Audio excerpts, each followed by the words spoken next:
नमस्कार, आप देख रहे हैं हमारा डिजिटल प्लेटफॉर्म और मैं हूं आपके साथ गरिमा। हाजिर हूं एक बार फिर से आपके बीच एक नए वीडियो को लेकर के। दिल्ली में हो रहे एआई इम्पैक्ट समिट के दौरान एक अनोखा और विवादित प्रदर्शन देखने को मिला।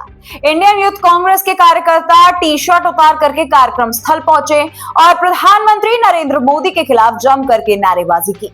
इसके बाद देश की राजनीति ने कुछ अलग ही रुख अख्तियार कर लिया। दरअसल बात यह है दोस्तों कि एक बड़े अंतर्राष्ट्रीय फोरम पर इस तरह के प्रदर्शन फिर कोई आम प्रोटेस्ट नहीं रह जाता, बल्कि उसे फूहड़पना कहने लगा जाता है। लेकिन यही फूहड़पना बहुत से लोगों के लिए सही भी है। जैसे कांग्रेस के सोशल मीडिया विंग की प्रमुख सुप्रिया श्रीनेत के लिए ये ठीक है। उन्हें ये देश के युवाओं की आवाज नजर आती है जो शर्ट उतार करके प्रदर्शन कर रहे हैं। जिस जगह पर दुनिया भर का मीडिया नजर गड़ाए हो, वहां ऐसा किया जाना कितना सही है। हालांकि इस बात से हर कोई सहमत नहीं था। बसपा सुप्रीमो मायावती ने प्रदर्शन में यूथ कांग्रेस के कार्यकर्ताओं के रवैये को अशोभनीय कह दिया। उन्होंने अपने सोशल मीडिया प्लेटफॉर्म एक्स पर लिखा है कि नई दिल्ली में आयोजित एआई इम्पैक्ट समिट, जिसमें देश और विदेश के काफी प्रमुख लोग आमंत्रित थे और ये इवेंट अंतर्राष्ट्रीय स्तर पर सुर्खियों में था। इस दौरान जिन भी लोगों के द्वारा अर्धनग्न हो करके अपना रोष प्रकट किया है, जिसमें अधिकतर कांग्रेस युवा बताए जा रहे हैं, वो अति अशोभनीय व निंदनीय है। अगर ये सम्मेलन अंतर्राष्ट्रीय स्तर का नहीं होता तो अलग बात थी, लेकिन समिट के दौरान ऐसा आचरण करना चिंता की बात है। अपने देश की गरिमा व इमेज को ना बिगाड़ा जाए तो ही उचित होगा।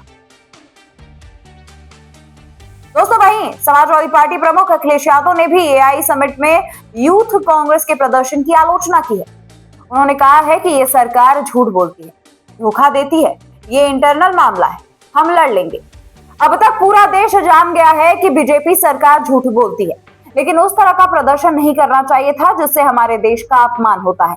वहीं वीआईएसआर कांग्रेस के प्रमुख जगन मोहन रेड्डी ने इसे देश का अपमान माना है। उन्होंने भी एक्स पर लिखा है कि कल एआई शिखर सम्मेलन में यूथ कांग्रेस ने हम सबको शर्मिंदा महसूस करा दिया। हमारी राजनीति आखिर किस दिशा में जा रही है? किसी भी व्यक्ति को कभी भी अपने देश का अपमान नहीं करना चाहिए। हमारे राजनीतिक मतभेद चाहे जो भी हो, दुनिया के सामने हम हमेशा से एकजुट होकर के ही खड़े होने चाहिए। वहीं राष्ट्रीय जनता दल के सांसद मनोज झा ने कहा कि भारत और अमेरिका के बीच हुआ समझौते को लेकर के देश की चिंताएं वास्तविक और जायज है, लेकिन अपनी बात उठाने के लिए कौन सा मंच चुना जाता है, ये बहुत ज्यादा मायने रखता है। जहां एक विरोध प्रदर्शन का सवाल है, कांग्रेस कोई बेहतर विकल्प चुन सकती थी। ठीक इसी तरह दोस्तों, शिवसेना यानी कि यूबीटी नेता आनंद दुबे ने भी इस प्रोटेस्ट पर प्रतिक्रिया दी। उन्होंने कहा कि राजनीति में इतनी सूचिता होनी चाहिए कि आप जो कर रहे हैं, इससे आपकी पूरी पार्टी तो कहीं तकलीफ में नहीं आ रही। हम सरकार से नाराज हो सकते हैं, बहुत सारी खामियां हो सकती है, लेकिन जब तक बात तकनीकी की हो, विकास की हो, तो उसका विरोध तो कम से कम हमारी पार्टी तो नहीं करती। हमारे नेता तो युवाओं के लिए प्रेरणादायक है, नई नई पॉलिसी का वो समर्थन करते हैं, पर्यावरण हो, एआई हो या अन्य तकनीकी मुद्दे हो।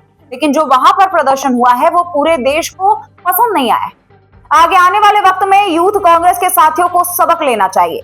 वैसे दर्शकों, आप क्या कहना चाहते हैं इस पूरे मुद्दे पर? एक तरफ कांग्रेस इसे युवाओं की आवाज बता रही है, वहीं दूसरी तरफ कई दल इसे देश की छवि के खिलाफ का कदम बता रहे हैं। आप क्या सोचते हैं? क्या ये वाकई सही था या फिर ये लोकतांत्रिक अभिव्यक्ति थी या अनुचित मंच पर अनुचित तरीका?